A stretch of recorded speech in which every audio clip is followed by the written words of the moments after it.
అందరికీ నమస్తే. ఈరోజు మనం ఎంటీఆర్ గులాబ్ జామ్ చేసుకున్నామండి. దీన్ని ఎలా ప్రిపేర్ చేయాలో నేను పక్కా కొలతలతో మీకు చూపించబోతున్నాను.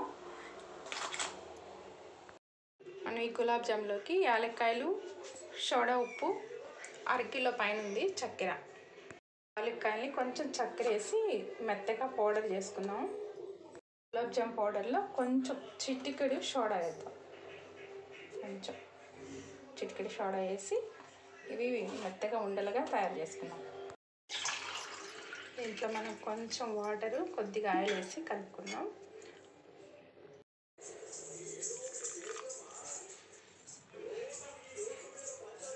చపాతీ పిండిలాగా ముద్దగా కలుపుకోవాలి. చూడండి, ఇలాగా మెత్తగా ఇట్లా కలిపేసేసి బాగా ఒక అరగంట సేపు మూత పెట్టేద్దాం. తర్వాత ఈ చిన్న చిన్న ఉండలుగా చేసుకుందాం.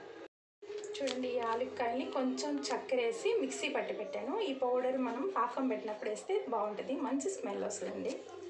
స్టవ్ వెలిగించేసి గిన్నె పెట్టాను. దీంట్లో మనం పాకానికి రెడీ చేసుకుందాం అండి. దీంట్లో నేను ఒక అర గ్లాసు వాటర్ పోస్తున్నాను. ఒక అర కేజీ చక్కెర వేస్తున్నానండి.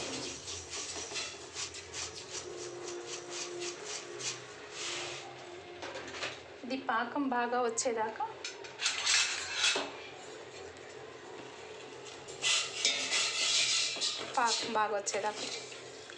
కలపెట్టాను.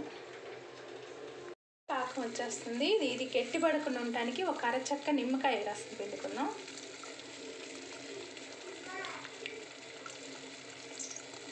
ఇలా చేస్తే పాకం గట్టి పడకుండా ఉంటుందండి. ఈ పాకంలో మనం ఇందాక యాలక్కాయల పొడి ఇదంతా కలిపి మిక్సీ చేసుకున్నాం కదండి, ఇది వేసేద్దాం. మంచి స్మెల్ వస్తుందండి. పాకం రెడీ అయిపోయింది. ఆపేద్దాం. ఆ పిండి అంతా ఇట్లాగా చిన్న చిన్న బాల్స్ లాగా తయారు చేసుకున్నాం. స్టవ్ మీద కడాయి పెట్టి నూనె పోస్తానండి. ఇది వేడయ్యాక ఆ ఉండలన్నీ వేసేద్దాం. నూనె వేడయ్యింది. దీంట్లో మనం ఈ గులాబ్ జామ్ బాల్స్ అన్నీ వేసేద్దాం.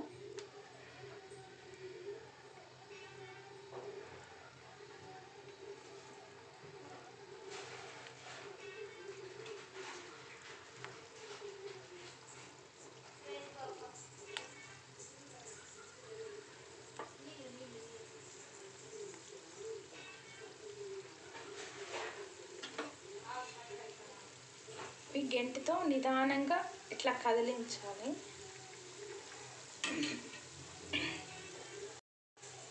చూడండి, నూనెలో ఈ బాల్స్ అన్ని వేసేసాము. ఇవి కొంచెం గోల్డెన్ కలర్లో రావాలండి. ఇవి కాలేటప్పుడు మనం కొంచెం ఫోల్డ్ చేసుకోవాలి. ఎక్కువ తగిలితే మళ్ళీ పగిలిపోతాయండి ఈ బాల్స్. తీసేద్దామండి. గోల్డెన్ కలర్ వచ్చేసి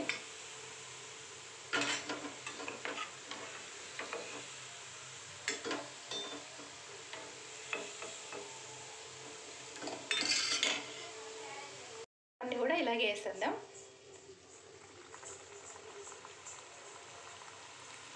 చూడండి ఎలా పొంగుతున్నాయో. గులాబ్ జామ్ స్వీట్ ఇష్టపడిన వాళ్ళే ఉంటుంది. ఇవి మనం ఎప్పుడు కావాలంటే అప్పుడు చేసుకోవచ్చు.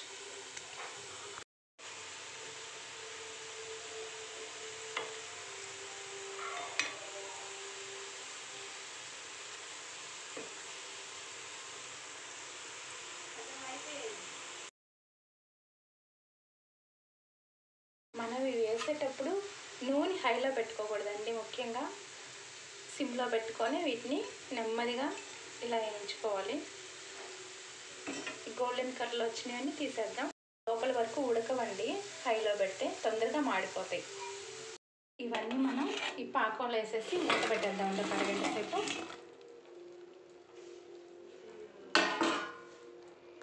ఈ పాకాన్నంతా ఈ గులాబ్ జాములు బాగా పట్టుకున్న తర్వాత ఇవి బాగా ఉబ్బుతాయండి. అప్పుడు టేస్ట్ బాగుంటుంది. ఒక 15 నిమిషాలు వదిలేద్దాం ఇలాగా. మన గులాబ్ జామ్ స్వీట్ రెడీ అయిపోయింది. మీరు కూడా ఇలాగే ట్రై చేయండి. ఎలా ఉందో కామెంట్ చేయండి. చూడండి, చాలా బాగా వచ్చాయండి.